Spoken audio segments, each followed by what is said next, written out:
তো কিভাবে দেখছেন ব্যবসায়ীরা কতটা আতঙ্কে রয়েছেন আপনারা? গত কয় জানুয়ারি মাস থেকে এখন পর্যন্ত প্রায় 30-40 খানা এই ধরনের ঘটনা ঘটেছে। বিভিন্ন কোন রাজনৈতিক দলের নেতা খুন হয়েছে এটা আমার কাছে বড় ব্যাপার না। ব্যবসায়ীরা কিন্তু সব থেকে বেশি ভয়ের মধ্যে আছে ব্যবসায়ীরা। বিশেষ করে আমাদের হরিশ্চন্দ্রপুর এলাকা, তুলসিয়াটা এলাকা, কুশিদা এলাকার ব্যবসায়ীরা 10,000 টাকা ক্যারি করতে ভয় পাচ্ছে, মানে এত পরিস্থিতি খারাপের দিকে আছে। তো আমরা এর সঙ্গে সঙ্গে মানিকচক এলাকা থেকেও বেশ কিছু দুষ্কৃতিকারী, বিশেষ করে বিহার, ঝাড়খণ্ড এই অঞ্চলগুলো থেকে আসছে, যার ফলে কিন্তু মালদার মানুষ কিন্তু অসুবিধার মধ্যে আছে। এবং মালদার সব থেকে বড় অসুবিধার মধ্যে ব্যবসায়ীরা আছে। ব্যবসায়ীরা কিন্তু খুবই অসুবিধার মধ্যেই চলছে। তো আমরা চাইবো, জেলা প্রশাসন অনেক কিছু উদ্ধার করেছে, একবারে যে উদ্ধার করে জানে, জেলা প্রশাসন আগ্নেয়াস্ত্র উদ্ধার করেছে, পিস্তল উদ্ধার করেছে, বিভিন্ন জিনিস উদ্ধার করেছে। কিন্তু আমরা চাইবো যে জেলা প্রশাসনকে আরও বেশি সচেষ্ট হতে হবে, যাতে মালদার মানুষ সুবিধা পায়, আমার ব্যবসায়ীরা যাতে নিরাপত্তা যের মধ্যে ভুগছে সেই নিরাপত্তা থেকে যেন তারা শান্তিতে ব্যবসাটা করতে পারে।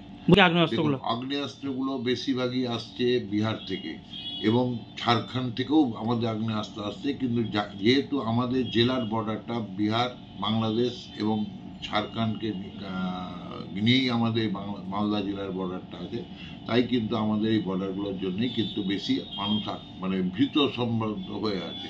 আমরাও সব থেকে বেশি আক্রান্ত কিন্তু এদিক থেকে আসছে বলেই আমরা হচ্ছি।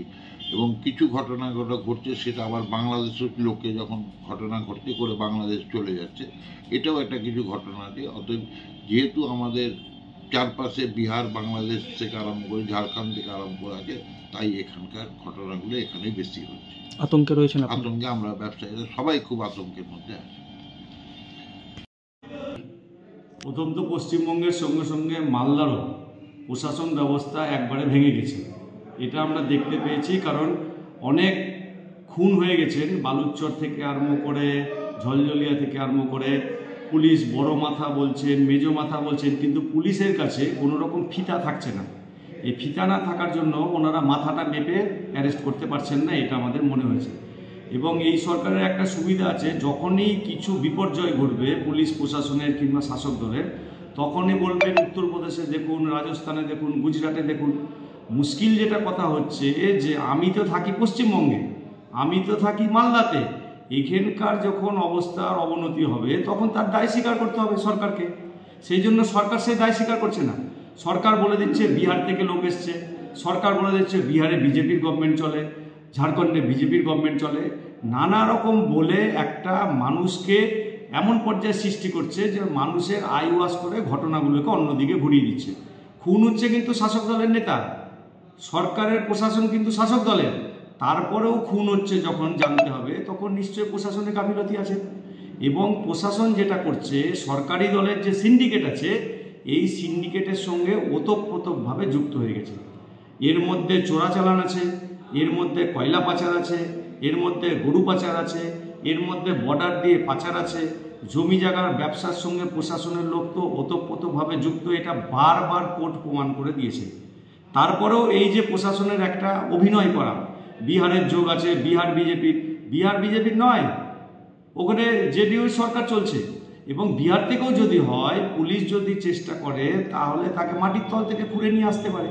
তো বিহারের সাপ্লাইটা হচ্ছে কেমন করে, থানাগুলো টপকে আসছে কেমন করে, আন্তর্দেশীয় তো না, আন্তঃরাজ্য বর্ডার সিল থাকছে না কেন?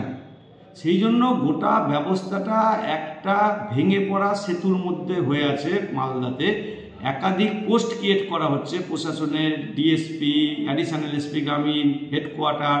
তারপরেও প্রশাসনের লোক যদি যুক্ত না থাকে, প্রশাসন ব্যবস্থা যেন ভেঙে যেমন গেছে, সোর্সের কোনো সাপ্লাই নাই, তার ফলে মালদা একটা স্বর্গরাজ্য হয়ে উঠেছে গোটা ক্রিমিনাল অ্যাক্টিভিটি।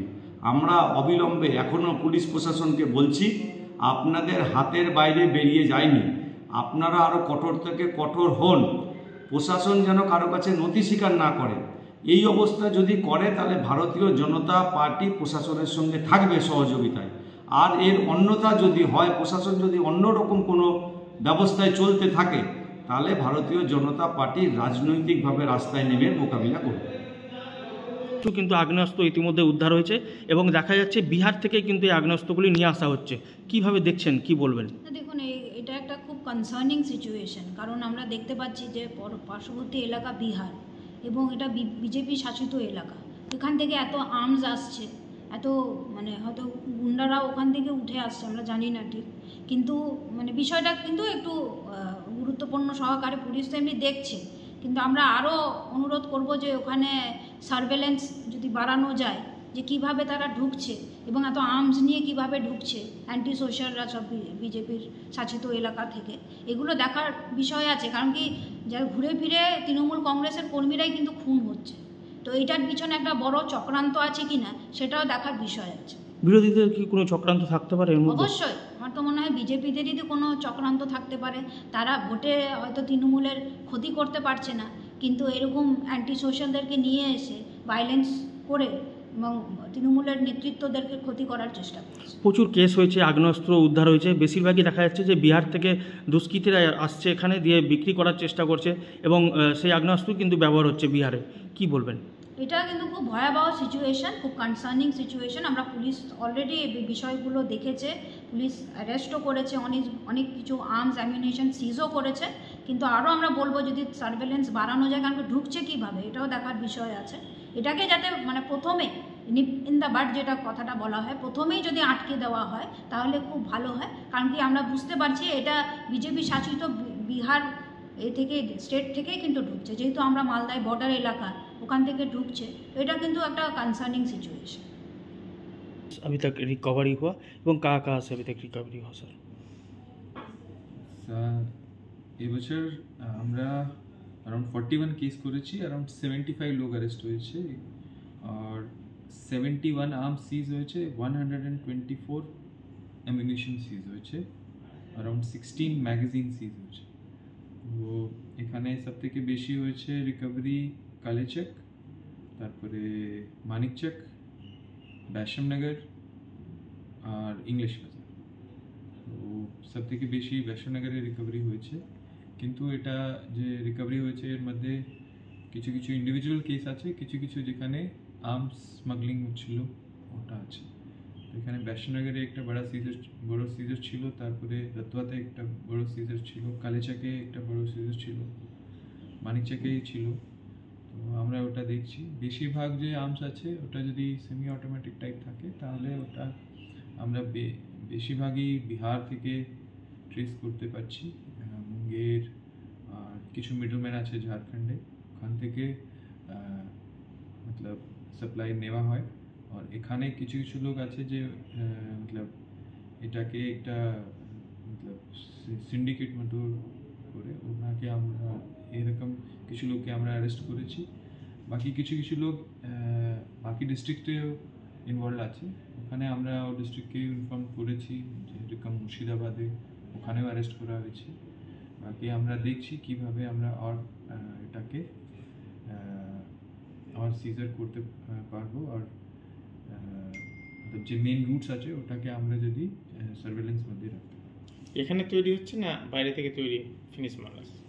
এখন পর্যন্ত আমরা এরকম কোনো সিজার পাইনি যেখানে এখানে তৈরি হয়েছে, কিন্তু বেশিরভাগই আমরা দেখছি কি বিহারে রেডি হচ্ছে, আর মিডলম্যান বিহারেও আছে আর কিছু ঝাড়খণ্ডেও আছে ওখান থেকে, কিন্তু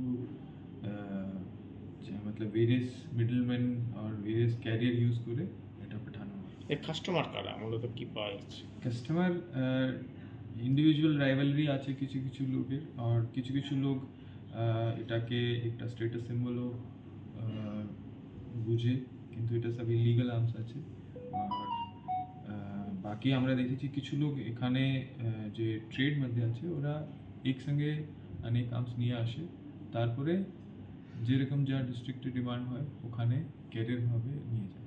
ক্যারিয়াররা কত কমিশন পাচ্ছে? ক্যারিয়ার ডিপেন্ড করছে, কি বেশিরভাগ ক্যারিয়ার বেশি পাচ্ছে না, কিন্তু এখন আমরা যে দেখছি কি মিডলম্যান নিজেই ক্যারিয়ারের কাজ করছে, কেন কি বেশিরভাগই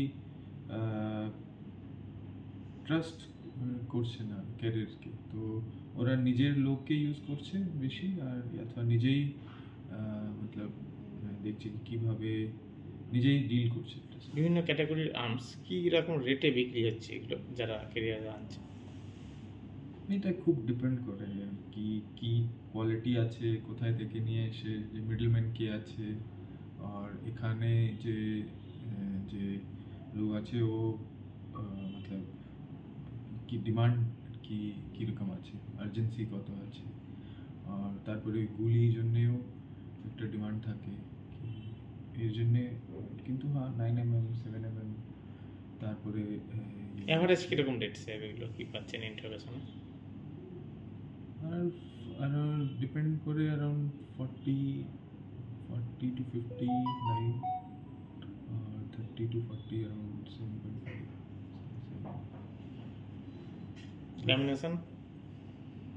অ্যামিনেশন আমরা অনেক সিরিজের করেছি, কিন্তু সোর্স কিন্তু ডাইভার্স আছে।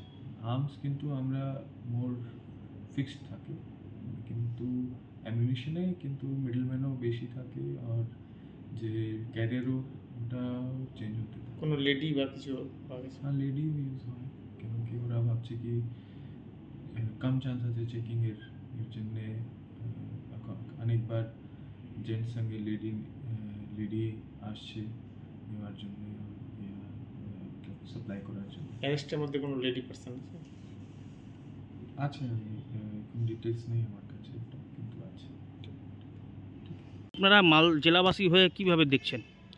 দেখুন, আমি একদম সাধারণ জেলাবাসী হিসেবে যে বলতে পারি যে এখন মানুষকে চলাফেরা করতেও ভয় লাগছে, আতঙ্ক আছে। তবে পুলিশ যেভাবে তৎপর হয়ে আসামিদের ধরছে, এটা একটা ভালো লক্ষণ, কিন্তু পুলিশকে আরও তৎপর হতে হবে, আরও নাকা চেকিং করতে হবে। পাশে আমাদের বিহার, ঝাড়খণ্ড, এই পাশে বাংলাদেশ বর্ডার, এখানে যারা ক্রাইম করে তাদের হয়তো বাইরে থেকে ক্রাইম করে ঢুকাচ্ছে এখানে বা কিছু করছে, এই জিনিসগুলো নাকা চেকিং পুলিশকে আরও তৎপর হতে হবে। যদি তৎপর হয় তাহলে আমার মনে হয় এগুলো থামানো যাবে। কিন্তু যেভাবে ক্রাইমটা বেড়েছে, মানে নেতারা যেভাবে বা সাধারণ মানুষ যেভাবে মারা যাচ্ছে বা খুন হয়ে যাচ্ছে, এটা ভালো দিক না বা ভালো লক্ষণ না। বাংলাদেশবাসী হিসাবে আমি বলতে পারি এটা আমাদেরও খুব খারাপ লাগছে। পুলিশকে উচিত আরও তৎপর হওয়া। সেই তৎপর যদি পুলিশ হয় তাহলে এগুলো আশা করছি আটকানো যাবে। এমনি পুলিশ ভালো কাজ করছে, পুলিশকে বলবো না খারাপ কাজ করছে, পুলিশ তৎপর হচ্ছে, ধরছে, খুন হয়ে যাওয়ার পর অ্যারেস্ট করছে, ধরে নিচ্ছে, কিন্তু আরও তৎপর যদি পুলিশ হয় আশা করছি এটা থেমে যাবে।